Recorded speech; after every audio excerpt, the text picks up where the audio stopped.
Olá, tudo bem? Este é o canal Semeando a Palavra. Estamos aqui para mais uma mensagem da Palavra do Senhor. Antes, eu reforço aquele pedido que eu sempre faço. Não esquece de deixar o seu joinha, de deixar o seu like. Compartilhe esta mensagem com as tuas redes sociais. Se inscreva no canal se você ainda não é inscrito. E uma coisa muito importante, deixe o seu comentário. Deixe o seu comentário, o que você achou da mensagem, se a mensagem falou com você.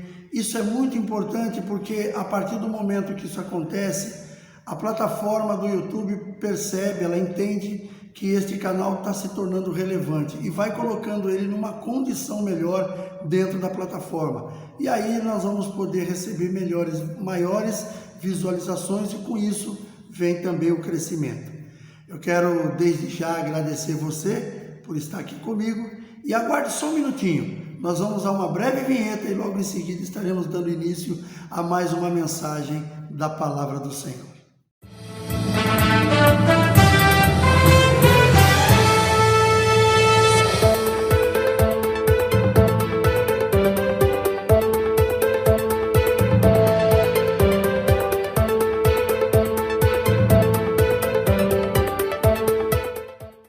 Muito bem, muito obrigado pela tua presença, muito obrigado pela tua paciência. Eu quero convidar você, se você tiver de posse da sua Bíblia, abra comigo no livro de 2 Reis. Nós vamos ler no capítulo 5, a partir do verso 1 até o verso 14. É uma passagem bem conhecida da Palavra do Senhor, que fala sobre a lepra do general Naamã. Diz assim a Palavra do Senhor. E Naamã, chefe dos exércitos do rei da Síria, era um grande homem diante do seu senhor e de muito respeito, porque por ele o Senhor dera livramento aos sírios, e era este varão homem valoroso, porém leproso. E saíram tropas da Síria e da terra de Israel, levaram preso uma menina que ficou ao serviço da mulher de Naamã. E disse esta à sua senhora: tomara que o meu senhor estivesse diante do profeta que está em Samaria, ele o restauraria da sua lepra. Então entrou Naamã e notificou o seu senhor, dizendo: assim e assim falou a menina que é da terra de Israel. Então disse o rei da Síria: vai, anda e enviarei uma carta ao rei de Israel. E foi e tomou à sua mão 10 talentos de prata, 6.000 ciclos de ouro e 10 mudas de vestes. E levou a carta ao rei de Israel, dizendo: logo em chegando a ti esta carta, saibas que eu te enviei Naamã meu servo, para que o restaures da sua lepra. Sucedeu que, lendo o rei de Israel a carta, rasgou as suas vestes e disse: sou eu Deus para matar e para vivificar, para que este envie a mim, para eu restaurar a um homem da sua lepra? Pelo que deveras notai, peço-vos e vede que buscai ocasião contra mim. Sucedeu, porém, que, ouvindo Eliseu, homem de Deus, que o rei de Israel rasgara as suas vestes, mandou dizer ao rei: por que rasgaste suas vestes? Deixa-o vir a mim, e saberás que há profeta em Israel. Veio, pois, Naamã com seus 6 cavalos e com seu carro, e parou à porta da casa de Eliseu. Então Eliseu lhe mandou um mensageiro, dizendo: vai e lava-te 7 vezes no rio Jordão, e a tua carne te tornará e ficarás purificado. Porém Naamã muito se indignou e foi dizendo: eis que eu dizia comigo, certamente ele sairá, por-se-á em pé e invocará o nome do Senhor seu Deus, e passará sua mão sobre o lugar e restaurará o leproso. Não são porventura Abana e Farfar, rios de Damasco, melhores do que todas as águas de Israel? Não me poderia eu lavar neles e ficar purificado? E voltou-se e foi com indignação. Então chegaram a ele os seus servos e lhes falaram e disseram: meu pai, se o profeta te dissesse alguma coisa grande porventura, não o farias? Quanto mais dizendo-te ele: lava-te e ficarás purificado. Então desceu e mergulhou no Jordão 7 vezes, conforme a palavra do homem de Deus, e a sua carne tornou como a carne de um menino e ficou ficou purificado. Amém? Queridos, nós vamos falar um pouquinho sobre os 7 mergulhos de Naamã. Nós lemos aqui na história que o homem era muito importante e para o seu país, um general vitorioso, um comandante excepcional, mas a Bíblia também relata que ele era leproso.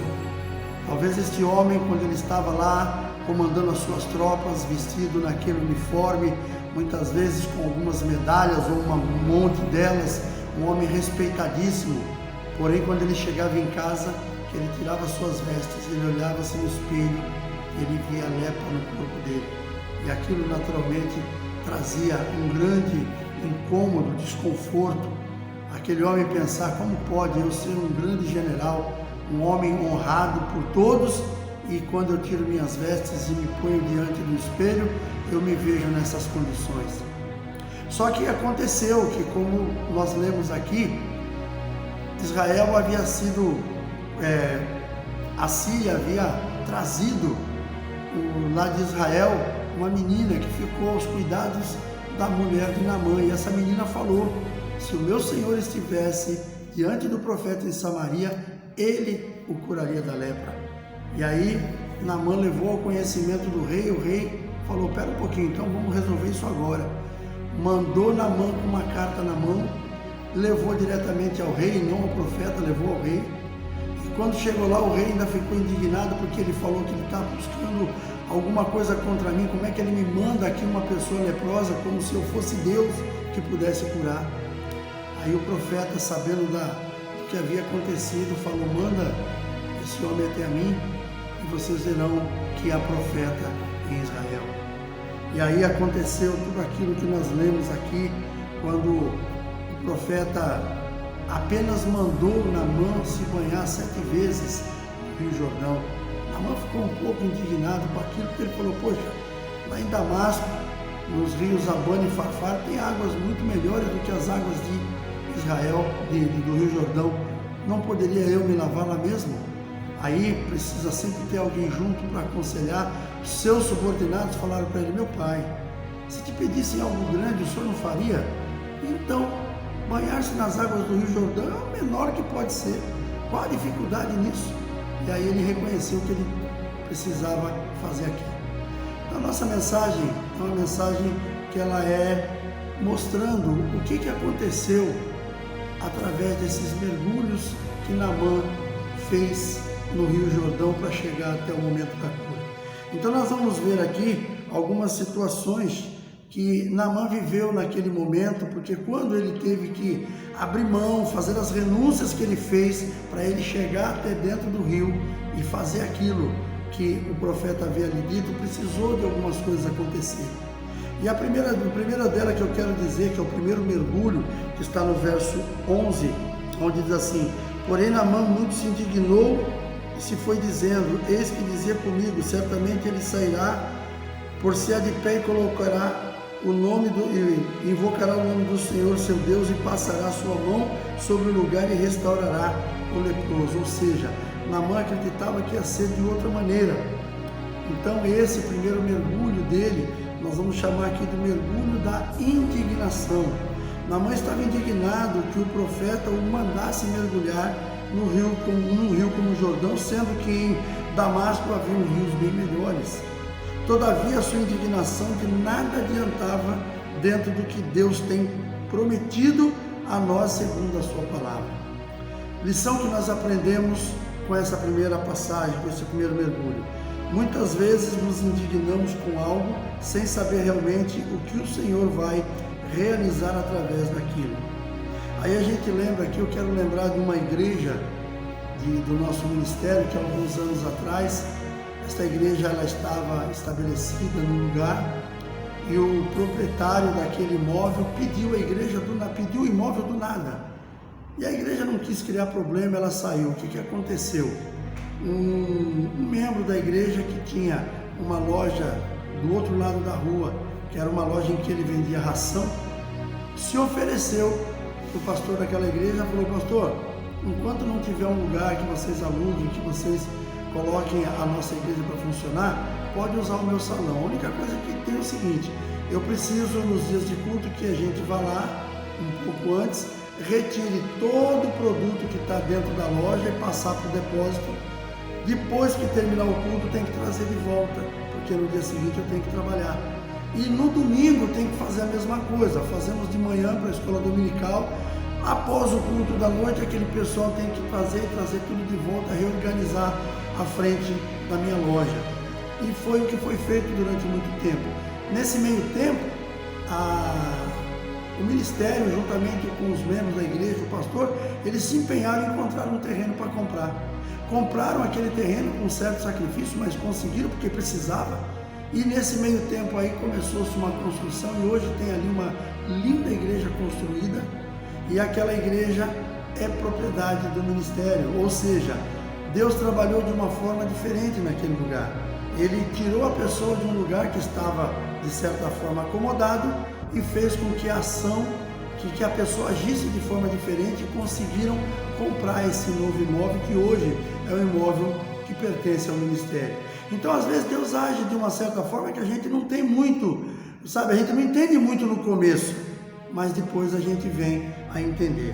Depois nós vemos aqui o segundo mergulho, que está no verso 13, que diz assim: então chegaram-se a ele os seus servos e lhe falaram, e disseram, meu pai, se o profeta te dissera alguma coisa grande, porventura não farias?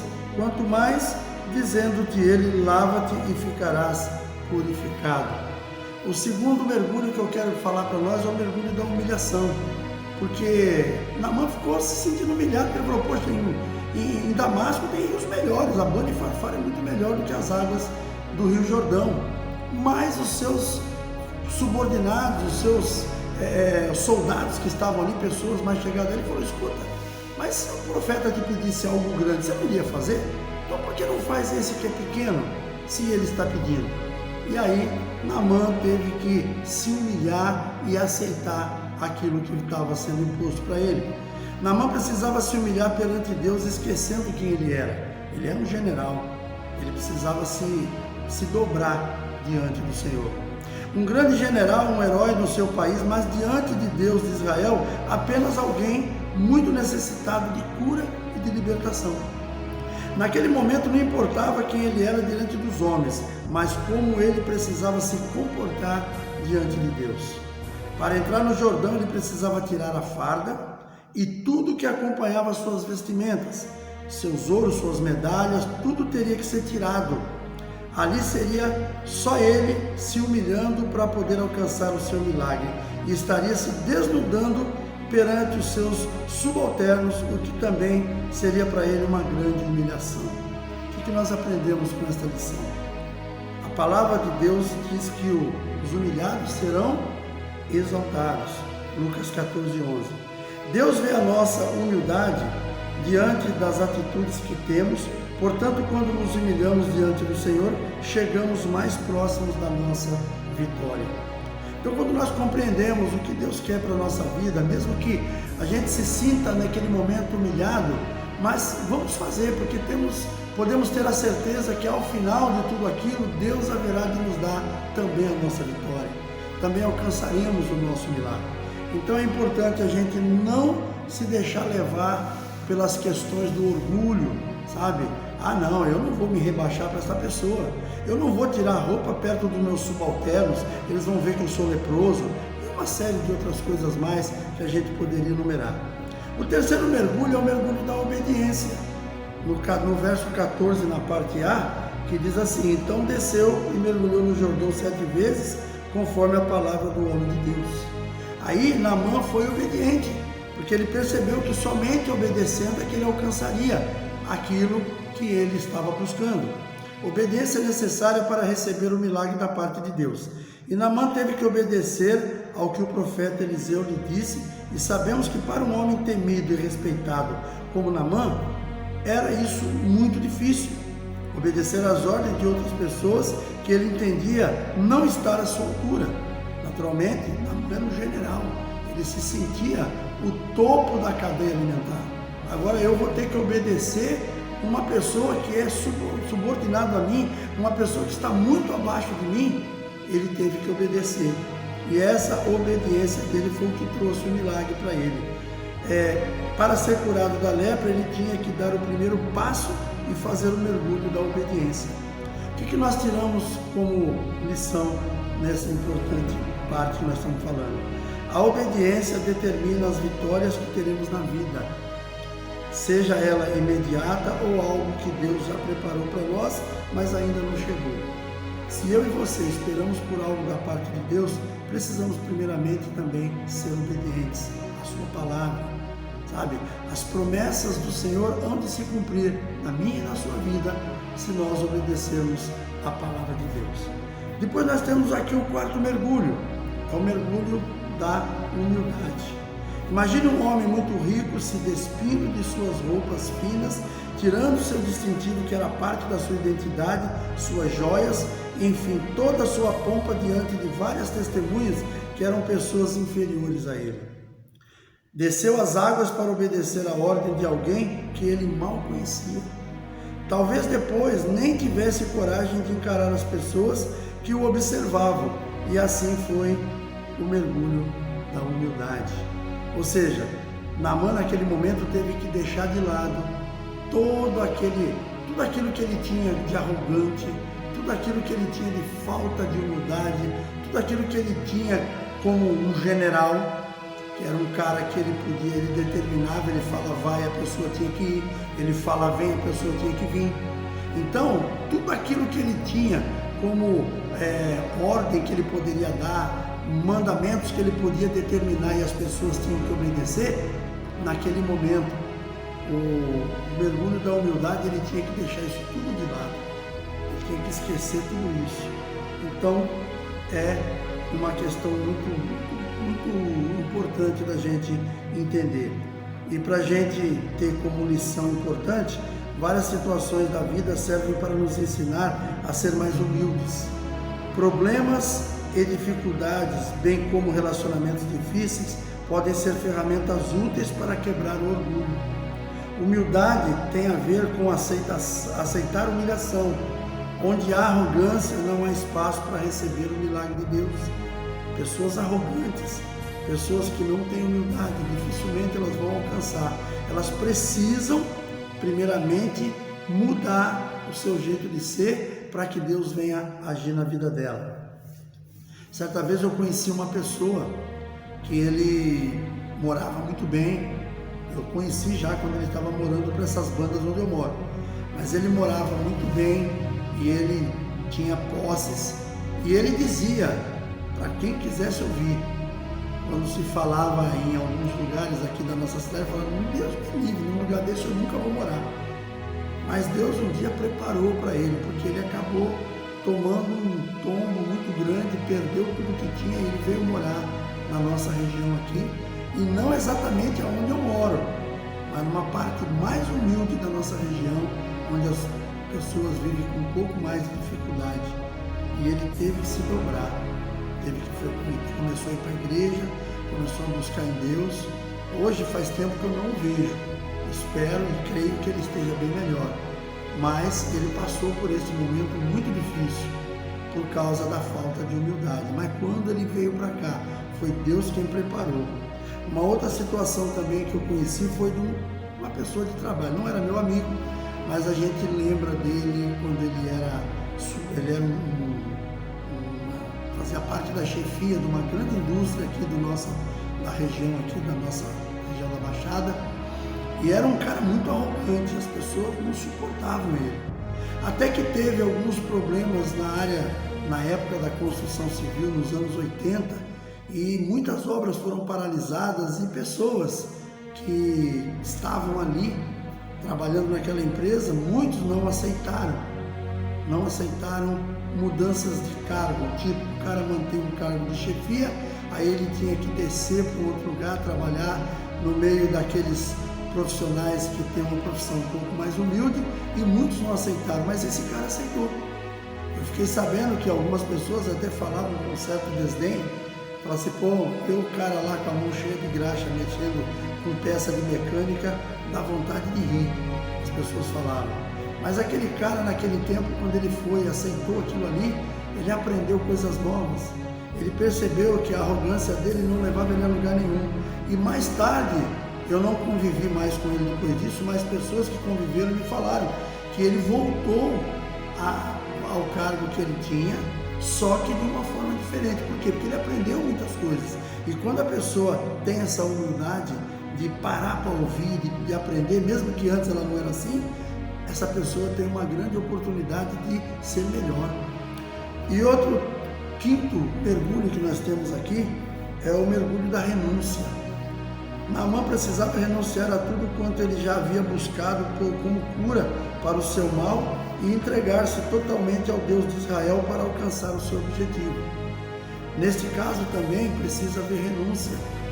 Talvez ele passou por muitas pessoas, por muitas indicações, e todas elas deu errado. Nós temos um exemplo disso quando nós lemos aquela passagem que está no livro de Mateus, daquela mulher que estava enferma há 12 anos. Ela perdeu tudo que tinha tentando a cura e nada resolveu, mas um dia ela resolveu seguir a Jesus e falou: se eu ao menos tocar nas suas vestes, eu serei curada. A fé dela era isso.